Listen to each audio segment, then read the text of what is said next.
আছে, লাল দেখ, কোনো ডিজাইন নেই। ফোন করে নিব, এখানে নেটওয়ার্ক।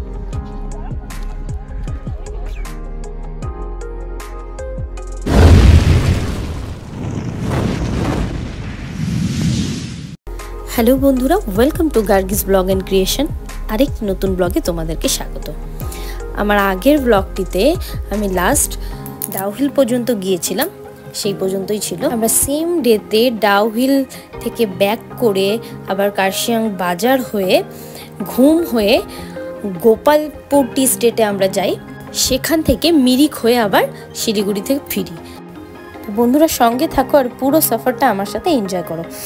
একদিনে আমরা কিন্তু সেই সকাল 9টায় বেরিয়ে প্রায় সন্ধ্যে 7টায় আমরা শিলিগুড়ি ঢুকেছি আর এতগুলো জায়গা কভার করেছি, তাই পুরোটা একটা ব্লগে দিতে পারিনি। তোমরা আমার দুটো ব্লগই দেখো, একটা ব্লগ আজকে দুপুরে আমি আপলোড করেছি আর এটা থাকছে আমার নেক্সট ব্লগ। তো সঙ্গে থাকো তোমরা। আমরা এখন যাচ্ছি কার্শিয়াং বাজারের উপর দিয়ে। দেখো সব গেরুয়া রঙের পতাকা দেখা যাচ্ছে।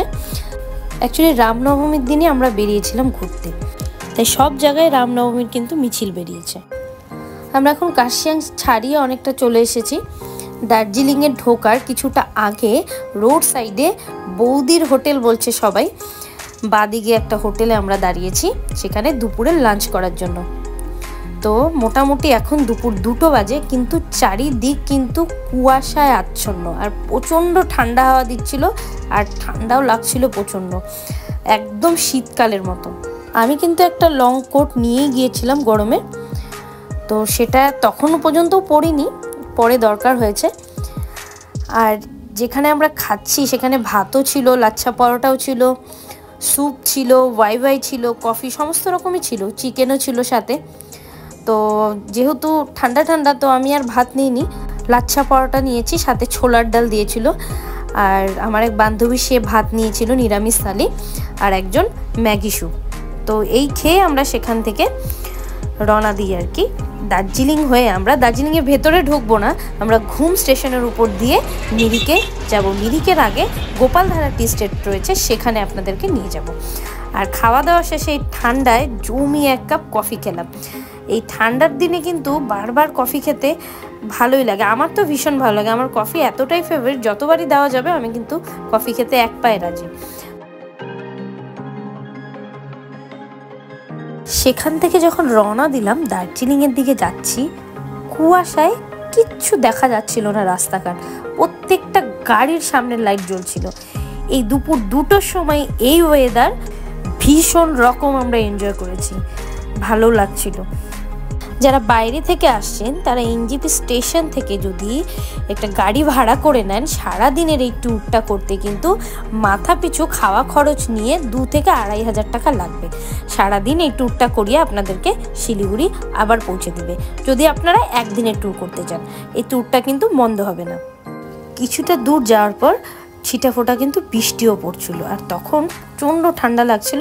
আর তখনই কিন্তু সোয়েটার বা জ্যাকেট, ড্রাইভার দাদা তো আমাদের জ্যাকেট পরেই নিয়েছে, কারণ ড্রাইভার দাদা সবসময় এসে অভ্যস্ত, তার জানা আছে যে ঠান্ডা অবশ্যই থাকবে। তো আমিও নিয়ে এসেছিলাম। তো এখন কিন্তু জ্যাকেট আমরা অলরেডি পরে নিয়েছি, কোট পরে নিয়েছি, কারণ এখন কিন্তু কোট ছাড়া বাইরে বেরোনো যাচ্ছে না, প্রচণ্ডই ঠান্ডা ছিল। তো আমরা আস্তে আস্তে চলে আসলাম দার্জিলিংয়ে।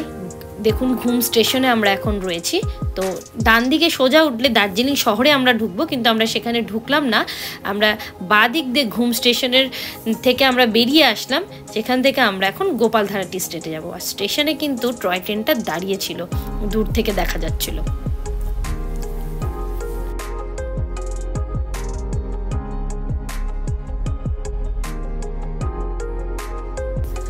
নামার পথে একটা ভিউ পয়েন্ট ছিল, সেখান থেকে নাকি নেপালের কিছুটা অংশ দেখা যায়, তবে কুয়াশার কারণে কিন্তু কিছুই দেখা যাচ্ছিল না।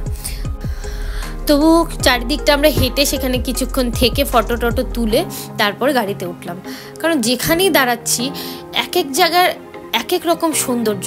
কোথাও পাইন গাছের সাথে মেঘগুলো যখন লাগছে দেখতে এক অপরূপ লাগছিল, আবার কোথাও মেঘগুলো পাহাড়ের গায়ে ধাক্কা খাচ্ছিল, কোথাও আবার কুয়াশায় ভরা, রাস্তায় কিচ্ছু দেখা যাচ্ছিল না। এক এক জায়গার সৌন্দর্য কিন্তু এক এক রকম।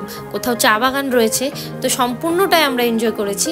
তাই সেই জায়গাটাও কিছুক্ষণ দাঁড়িয়ে আমরা সেটা উপভোগ করলাম, ঠান্ডাটাও উপভোগ করলাম।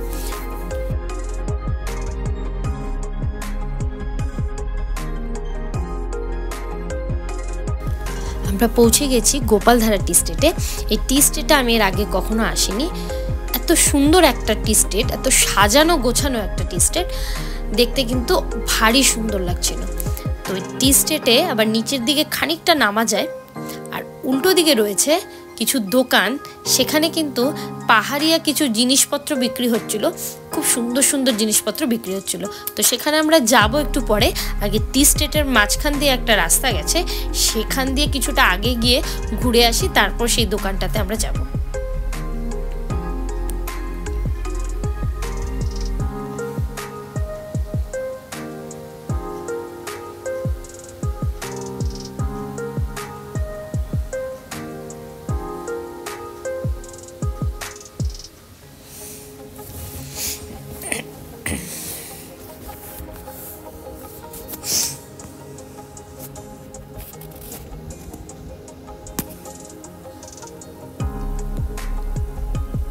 চারিদিকটা দেখুন কি সুন্দরভাবে গোছানো রয়েছে গাছগুলো। যখন ওখানে পৌঁছলাম, ওখানে গিয়ে দেখি সেখানে কিছু চা পাতা বিক্রি হচ্ছে কৌটো করে। এক একটা এক এক ফ্লেভারের চা পাতা।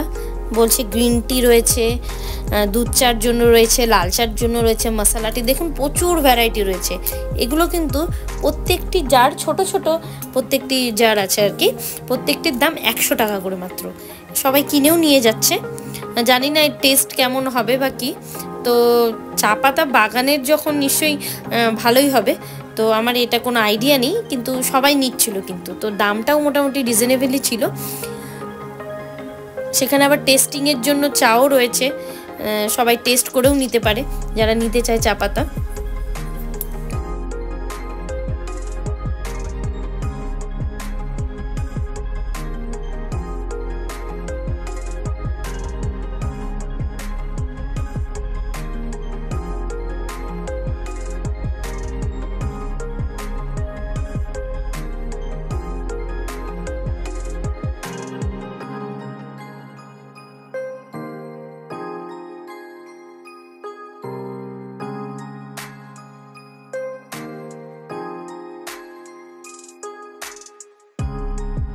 ওখান থেকে বেরিয়ে উল্টো দিকে শপটাতে একটু ঢুকলাম। সেখানে ছোট ছোট চাবির রিং, বুদ্ধ মূর্তি, চা খাওয়ার কাপ, চপস্টিক, বিভিন্ন ধরনের পাহাড়ের জিনিস বিক্রি হচ্ছিল। সেখান থেকে আমি একটা ছোট্ট বুদ্ধ মূর্তি, একটা দার্জিলিংয়ের লোগো টয় ট্রেনের, আর একটা চপস্টিক নিয়ে আসি। চপস্টিক দিয়ে কিছুই করার নেই আমার, কিন্তু সবাই কিনছিল দেখলাম, দামটাও কম ছিল, 40 টাকা, 60 টাকা, 100 টাকা, বিভিন্ন রকম ছিল। আমি ভাবলাম আমিও একটা নিয়ে নিই, দেখা যাবে একটু ট্রাই করে বাড়িতে। ঘুরতে আছে, কিছু স্মৃতি থেকে যাক, সেই উদ্দেশ্যেই নেওয়া। লাল দেখ, কোনো ডিজাইন নাই।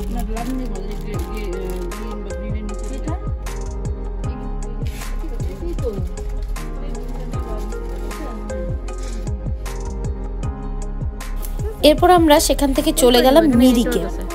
মিরিকে গিয়ে জানেন তো, মোবাইলের ব্যাটারি যেমন শুরুতে সকাল 9টায় ফুল ছিল, আর তখন মিরিকে যখন পৌঁছেছি তখন বিকেল 4:30 বাজে, মোবাইল ব্যাটারিও যেমন ডাউন হয়ে গেছে, তেমন আমাদেরও কিন্তু ব্যাটারি একদমই ডাউন। তখন আর একদমই এনার্জি পাচ্ছিলাম না। তবুও চারপাশটা কিন্তু ঘুরে দেখতেই হবে। আবার কবে আসবো, আবার কবে সব বন্ধুরা বান্ধবীরা একসাথে আসতে পারবো, তার তো কোনো ঠিক নেই। সারাদিন যতই ক্লান্ত লাগুক না কেন, কিন্তু এই ট্রিপটা কিন্তু আর ফিরে পাবো না।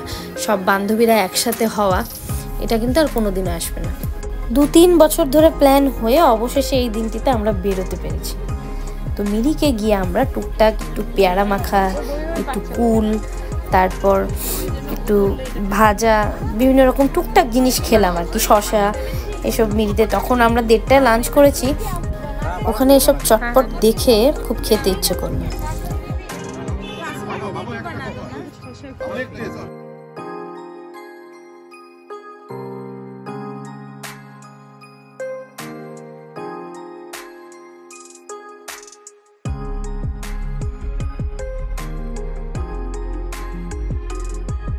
চলুন এবার লেকের দিকটা একটু গিয়ে ঘুরে আসি। বোটিং কিন্তু তখন বন্ধ হয়ে গেছে, তখন প্রায় 5টা বাজতে যায়। তো বোটিংটা নাকি সকালে আমরা জিজ্ঞেস করলাম, বললাম বোটিং টাইমিং শেষ, বোটিংটা এখন বন্ধ হয়ে গেছে। তো আমরা চারিপাশে ঝিলটা একবার ঘুরবো। সন্ধে হয়ে গেছে, একদম সূর্য ডুবা ডুবা অবস্থা। এই সময় আকাশের কালারটা কিন্তু একদম অন্যরকম ছিল। বিশেষ করে চলুন আপনাদের একবার আকাশটা দেখাই আর ঝিলের চারিদিকটা একবার আপনাদের ঘুরে দেখাই। এখানে কিন্তু ঘোড়ার পিঠে ওঠারও ব্যবস্থা রয়েছে। আপনারা সকাল সকাল এসে শুধু মিরিকটাও কিন্তু একদিনের জন্য ট্রিপ করতে পারেন। সকালে এসে বোটিং করবেন, ঘোড়ার পিঠে উঠবেন, ঝিলের ধারে কিছুক্ষণ বসে থাকবেন, ফটো তুলবেন। সেই পাইন গাছের ওই যে দূরে পাইন গাছগুলো দেখা যাচ্ছে, সেখানের ভেতর দিয়ে একটা ফরেস্ট রয়েছে, পাইন গাছেরই ফরেস্ট, সেখান দিয়ে একটু হেঁটে আসবেন, বেশ কিন্তু ভালো লাগবে। তো সারাদিনের একটা ট্রিপ কিন্তু মিরিকে আপনারা করতেই পারেন। এর আগে আমি আরও অনেকবার এসেছি। আর এই ব্রিজটা নতুন কালার করেছে, ব্রিজটার থেকে চারিদিকে দৃশ্য কিন্তু অপরূপ সুন্দর। আর মিরিকের কিন্তু ওয়েদার এরকম হয় যে আপনি ব্রিজে আছেন, হঠাৎ করে দেখবেন পুরো ঝিলটা কুয়াশায় ঢেকে গেল। তো ওয়েদারটা এনজয় করার জন্য কিন্তু কিছুক্ষণ সময় মিরিকে থাকলে খুব সুন্দর উপভোগ করতে পারবেন। তো আপনাদের সাজেস্ট করব অবশ্যই আসুন এবং ঘুরে যান। আর তো আজকের ব্লগটা আমি এখানে শেষ করব। বন্ধুরা ভালো থাকবেন, সুস্থ থাকবেন। আর আমার ব্লগ যদি আপনাদের ভালো লেগে থাকে তাহলে অবশ্যই লাইক, কমেন্ট আর শেয়ার করবেন। আর আমার পাশে থাকবেন, এভাবে আরও নতুন নতুন ভিডিও নিয়ে আপনাদের সামনে হাজির হব। Thank you so much.